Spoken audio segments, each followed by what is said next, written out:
Hi everyone and welcome to the TikTok inflation. Today we're gonna do a reaction video about the cost of living. It's getting crazy out there. Alright, let's go. Are we gonna get back to the days when somebody can support themselves and live comfortably with just one income? I have a full-time job that years ago I could have raised a family on what I make. And it's like now I have to do side hustles, to supplement my income because it's gotten so fucking expensive to live. It's crazy you have to work like 75% of your life, like donate, give up 75% of your time pretty much, just to literally survive, just to live. Not to live comfortably, not to live well, just to live. If you're having people struggling over money, struggling over food, struggling over finding a place to live, what do you think you're going to expect from America? You're going to get more violence. You're going to get more people attacking other people. You're going to get more of the looting in different stores. And then it's like I woke up all of a sudden and my insurance has doubled, food has fucking tripled, gas is so expensive, electric bill over double, my fucking rent went up. I can't be the only one that's drowning. I'm sorry, but you gotta do what you gotta do to stay alive. Everybody is going through this bullshit. Everyone. Can't go to Canada. Can't go to the UK. Everyone is dealing with just not being able to sustain life. I've never had so little money in my entire life. All of my money goes towards my bills and food for me to eat. And half the time, I have to choose between filling my car with gas or eating. Wish that I could just have a job and do my job and go to work every day and it would just pay for life. It would pay for a roof over my head, it would pay for food on my table, it would pay for medical bills, it would pay enough for me to save money so I could retire one day, basic things. I am 36 years old and I have nothing to show for 20 plus years of work. $70,000 a year, not enough? Is a bachelor's degree not enough? Is 2 jobs not enough? And the only thing we hear is, we'll stop Starbucks and stop your brunches and your 3-day vacations. If you get up and take care of your house and take care of your friends and your family and your body and work 50 hours a week plus commuting, don't you think that person deserves a night out or a Sunday? At what point is it literally just too expensive to live? Like, when do we, because we keep on talking about it, we keep on talking about inflation, we keep on talking about salaries not meeting it, and we keep on talking about the minimum wage, and we keep on talking about all this stuff, but at what point does that bubble burst? It literally is just too expensive to be alive, even if you're working a full-time job. I'm so tired of this corrupt ass world, bro. It is fucked up. And this shit has to end now. I think now is the right time for us to learn how to save money. Meaning living cheap. But at the same time, I don't care who you are. If you're making 100K and more, you don't have an income problem. I'm sorry, but you have a budgeting problem. How are people affording life right now? How are people tackling this cost of living? We're not. Truth of the matter, most of us are living paycheck to paycheck with credit card debt. I know people who are legitimately putting gas and groceries on credit cards just so that they can get back and forth to work. I believe that this is what most people are now calling the silent depression. $100 has become the new $20 and it's ridiculous, but the best thing about it is that people have shifted their core values. Look at this app alone and all the videos of all the retailers on Black Friday that nobody was there. They just don't care anymore. People are realizing that if it doesn't bring value into my life, then I don't need it. And while I don't get political on this app, you're having people on both sides of the aisles going, yeah, this kind of sucks. Right wing, left wing, it doesn't matter. It's the same bird. And now so many Americans are going, I truly just, I don't care. I think it's woken a lot of people up to the idea of why are we funding things that we don't care about when all of us right here are struggling. It's changed people's attitude in the workforce to where a job is just a job. You used to be very loyal to a job, but they've seen that there's no employee loyalty because there's no employer loyalty. People aren't putting up with toxic bosses anymore. You're either going to treat me right or I'm going to leave, because there's tons of companies that are hiring because nobody can find help. People just don't trust the system anymore, and they're starting to focus on what matters the most. Most people are out here making more money than they ever have and realizing that it's not going anywhere. So they're just not spending it. And what has made a lot of people turn their back on the system is that Now they somehow either make too much or not enough money to qualify for the government assistance that they've been paying into their entire life. There are people out there who can't afford to buy the groceries, but they make too much money to get the food stamps. A lot of people are out here calling it the depression. I like to call it the awakening. People are just realizing how much they can get done on their own and that they don't need the government to hold their hand. So to go back to your question, how are people making it? Financially, I don't really know, but I'm very grateful that people are starting to look for answers. The salary you need to make today to live like your parents did 40 years ago, making $30K a year, is totally depressing. In a TikTok video, financial expert Robert Gill explained that, adjusted for inflation, please sit down and have your emotional support person on standby before proceeding, you'd have to make $162,342 to have the same purchasing power. Now, it's important to understand that inflation isn't just the prices of things going up. It's also the broader price increases across sectors, industries, and ultimately an entire country's economy in general. So it's not just that, say, housing prices are up since 1983. A dollar is actually worth less than it was previously. This is why we're all feeling the pinch, and also why our parents don't seem to get it. Boomers telling us to work harder isn't going to suddenly make our dollars worth more, which led several commenters to ask Gil the question probably on everyone's mind. Does inflation ever really go down? His response, it hasn't in the last 40 years. And this of course means that as the value of our money continues to decrease, the amount of money needed to live a stable life will continue to increase. And unless we do something, like say reining in corporate power by having reasonable corporate tax rates like the ones we had even during the beloved Reagan era, for instance, a comfortable life on a normal salary will become more and more unattainable to us average folks.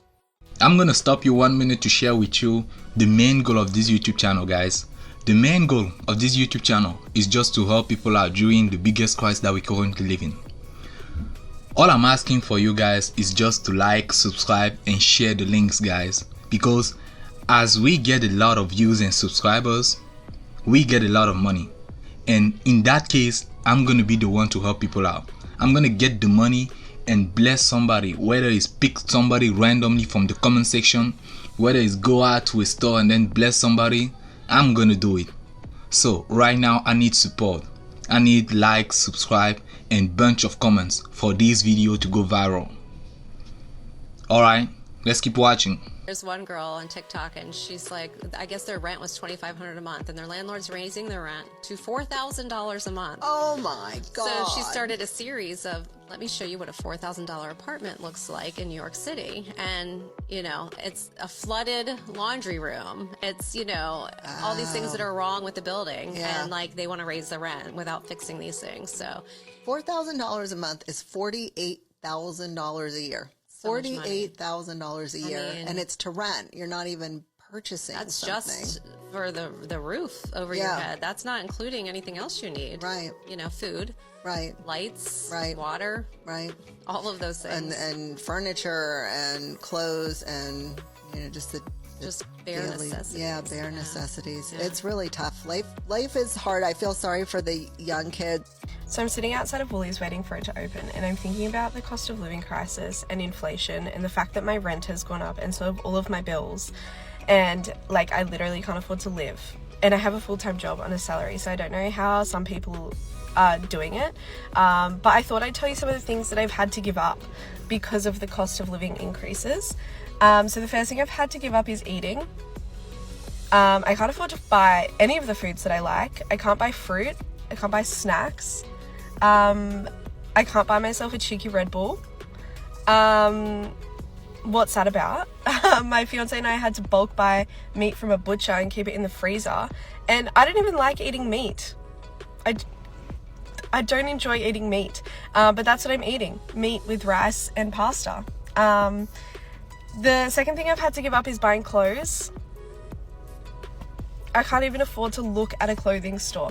I've lost a lot of weight recently and none of my clothes fit me, but I have to wear the outfits I already have on rotation and I don't even like them, but that's what I have to do.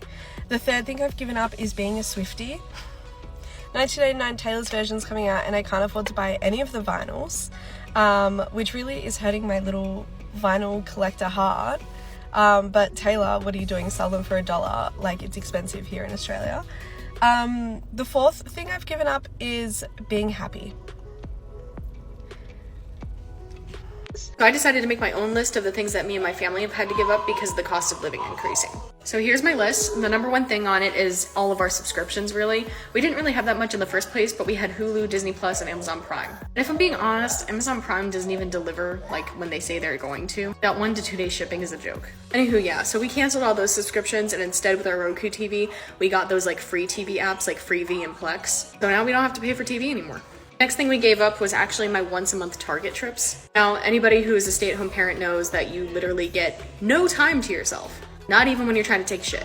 I used to go to Target once a month and I would set aside like $25 for myself just to get a coffee, get myself some face masks, maybe a t-shirt. Now we can't afford that anymore, so no more Target trips. The next thing that we cut out was actually eating out at a sit-down restaurant. I'm the type of person who always tips, especially I try to do like 20% at least, because I used to be a server and I know that they don't make that much money. But honestly, we just cannot afford to eat out anymore. The only time we go to eat out is if we go to like McDonald's or Wendy's and then I use the app to get like free stuff with the points. It's the only time we'll ever go out to eat, and it's maybe a couple times a month, maybe. The next thing we actually had to give up was I had to stop working. I actually went back to work in July and I worked for almost 6 weeks. I was only working part-time because my husband's in the military and we share a car, and then we also can't afford childcare. I was only working weekends, and most of the time I'd work 24 hours. Sometimes I get lucky and be able to work 28. But because I went back to work, we ended up losing our WIC benefits and the food bank that we used to go to because it was income-based. We would only go to that food bank a couple times a month, but that still helped us out a lot because they would usually give us a large amount of food that would probably add up to like $150 in groceries. Getting that twice a month really helped us. But when I went back to work, we lost that and our WIC benefits, and our WIC benefits also really helped us. And then I wasn't able to work more hours to make up for what we had lost. Honestly, with how much money I was bringing in, it wasn't really covering entirely what we lost anyway. But at that point, there was no point in me working. I ended up having to quit my job, and luckily we were able to get our WIC benefits back like the week after, but the food bank, you have to wait like a whole month and then reapply. Next thing we had to give up was me and my husband had to give up getting any new clothes of any type. Now, anybody who has ever been postpartum, you know that within the first year of being postpartum, your body changes a lot. I'm still wearing the clothes that I wore when I was pregnant because I can't afford to buy new ones. And not only that, but even though I stopped breastfeeding my daughter when she was like 3 months old, I'm still wearing my breastfeeding bras because I actually cannot afford to buy more. Anybody who has to buy bras, y'all know how expensive that is. Especially for people who are big chested like me, like I'm an F cup. So just to get like a good supportive bra that's actually gonna last a long time, starting price literally is like $55. So yeah, we genuinely cannot afford that. Next thing we had to cut out was actually going to the movies. Honestly, we didn't really go that often anyway. We used to go like maybe once every 3 or 4 months. But now we haven't been to the movies in a year.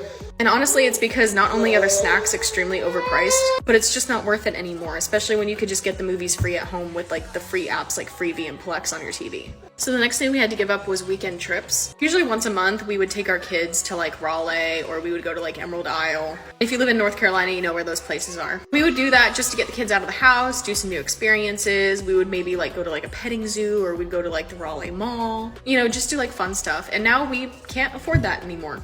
With gas being $3.50 a gallon, we can't afford the 2-hour drive to Raleigh. The next thing we had to give up was faraway doctor's appointments. So let me go ahead and give like a short explanation of this. Where I live in North Carolina isn't rural, but it's not a big area. Basically, if the military base wasn't here, this town wouldn't really exist. 99% of the jobs that are here are related to the military.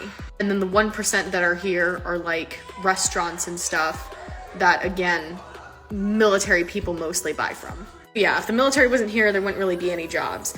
And so we're not exactly rural, but we're very close to it. Like our closest Target is like a 15-minute drive, 20 minutes with traffic. When it comes to doctors, like if you have to go see any type of specialty doctor, you're at the very least gonna have to drive an hour away from town. And I know that there's definitely more rural areas in America, but I'm just saying, like, for us, like, this is a lot different than what we're used to. And again, with gas being $3.50 a gallon, we can't afford to drive an hour away to go to a doctor's appointment. And our insurance TRICARE will only refund you or reimburse you for like a 2-hour or longer trip. And even then, it's still really fucking hard to get reimbursed. I remember when we first moved here and I was in the 3rd trimester with my daughter, and the 2 OB/GYN clinics that are in this town, there's only 2 of them, could not take me on as a patient because they had too many patients. Understandably, because there's only 2 fucking clinics. They had to refer me out, and the closest clinic that was able to take me on as a patient was 55 minutes away from us. So making that drive once a month, and then for the last month of my pregnancy, once a week, actually drained our bank account. So yeah, that's literally all the stuff that we've had to give up. Some of it is simple stuff that we used to enjoy, but with the cost of living increasing, we just cannot afford it anymore. Thank you for watching this video, guys. So that's the end of the video. So if you like it, please like, subscribe, and let me know what you think down below. See you. Peace.